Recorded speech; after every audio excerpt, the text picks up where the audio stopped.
Right now on Denver 7 News at 7 o'clock on Local 3, a Westminster neighborhood is all clear this morning after a crime spree forced people to stay inside their homes. We have new video and new details from police about what happened.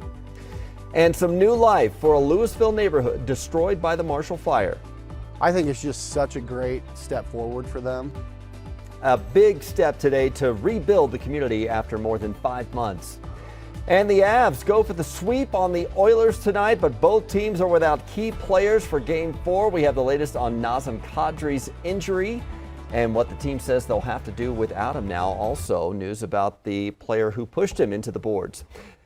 Meteorologist Lisa Hidalgo joins us now with our first look at our forecast. We've got sun to start, but maybe some changes on the way. Yeah, a few afternoon storms. It's going to be a pretty typical June afternoon. Right now we're in the 50s. We'll see some 60s here pretty soon. Winds coming in at around 5 to 10 miles per hour. It can get a little bit gustier if a few of those cells roll through your neighborhood, but we'll be at about 78 degrees by lunchtime. Some good patio weather. Building clouds between noon and about 2 o'clock, and then a few scattered thunderstorms. It does look like we're going to see a better chance for some rain, lightning and thunder here in town today. The risk of severe weather is going to be pretty far east, but we're going to hit highs right around 80 by early afternoon, 60s to low 70s for the foothills. We'll take a closer look at the storms, but you can see here a marginal risk of severe weather in green, a slight risk there in yellow. So we're going to see some of the strongest storms over the southeastern corner of the state and in through Kansas and Nebraska. Katie?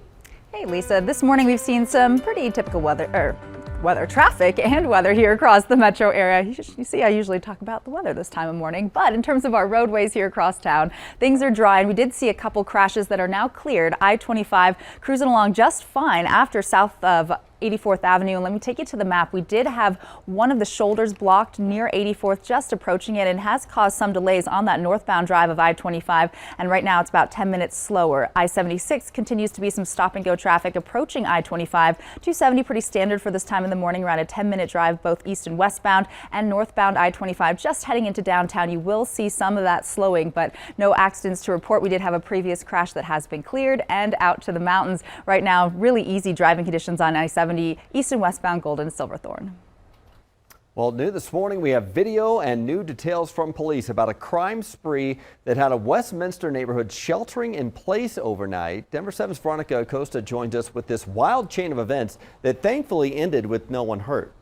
It did. It started off as an armed robbery, thankfully ending with some arrests there. And Westminster police, though, they were first forced to go on that chase that ended up spanning several blocks. So this actually started yesterday evening, right around 7:30. That's when Westminster police say they were called about a possible armed robbery. The victim told police they were following the suspect's vehicle when they started being shot at. Police were able to find that vehicle and pursue it. That was near 90th Avenue and Utica Street. They say at that point, the suspects ran, and then 2.5 hours later, we're talking right around 10 p.m., police say they found 3 men hiding in the backyard of a home. That was near 70th Avenue and Vrain Street. Police say those 3 men were arrested, and the good news at the end of the night was that no one was injured. We're in Denver this morning. I'm Veronica Acosta, Denver 7. Thank you, Veronica. Englewood police say the suspect in a deadly hit and run from Saturday has turned himself in. They say 20-year-old Edwin Solano ran away from the scene of the crash that closed South Broadway for hours Saturday. 1 man died and 2 women were seriously hurt. Well, after a rash of mass shootings across the country over the weekend, the Gun Violence Archive now says the U.S. is on track for one of the deadliest years on record. Congress is back in session now, feeling pressure to find a solution. ABC's M. Nguyen has the latest from Washington. A nation on edge as the U.S. continues to grapple with mass shootings. At least a dozen broke out over the weekend, according to the Gun Violence Archive. We have multiple victims. In Philadelphia, police say multiple gunmen opened fire into a crowd, leaving at least 2 bystanders dead and nearly a dozen others hurt. New surveillance video shows the panic and chaos that ensued after gunfire rang out.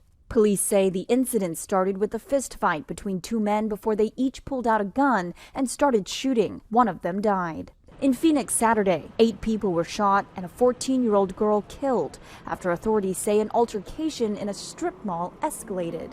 And overnight in Chattanooga. Once the shots fired, Multiple vehicles fleeing the scene. 14 people were shot and 3 more were killed after authorities say several shooters opened fire in a nightclub. It's the second mass shooting there in the last week. I'm tired of standing in front of you talking about guns and bodies. Chattanooga will not tolerate this in our community. Our city will put a stop to this. The spate of shootings pushing gun reform to the forefront of lawmakers' minds as senators work to hammer out a potential bipartisan compromise, leading the legislative proposals, incentives for red flag laws, expanded background checks, and funding for mental health and school security.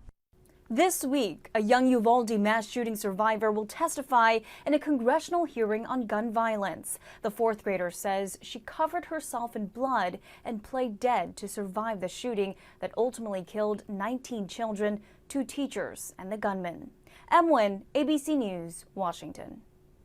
Meanwhile, back here in Colorado, some city councils will take action on guns this week. Boulder, Louisville, Superior, and Lafayette are all expected to pass new ordinances, including banning the sale and possession of assault weapons, banning magazines that contain more than 10 rounds, raising the age for firearm purchases from 18 to 21, outlawing open and concealed carry in places like hospitals, schools, and places of worship, and instituting a 10-day wait period to purchase a gun. Also outlawing ghost guns. Boulder County hopes new building codes taking effect today will prevent more devastating losses like we saw during the Marshall Fire. Starting today, new builds in the eastern part of Boulder County will have to be made with ember-resistant construction materials on the roof. New codes also require non-combustible air vents, gutters and downspouts, and new materials for decking and fencing. We're also focused on trying to create a zone of 3-foot non-combustible zone around the house, going to really focus on outreach and education in the plains and start to really help homeowners understand these risks and what they can do to reduce them. You can find wildfire prevention ideas on the website wildfirepartners.org. Castle Pines is the latest city in the metro to adopt wildfire mitigation plans. South Metro will begin working with homeowners to find ways to reduce the wildfire risk on their properties. There is some good news today, though. More than 5 months after the Marshall Fire, Louisville begins its comeback. Denver 7 live as construction starts today on the first home rebuilt on the property there.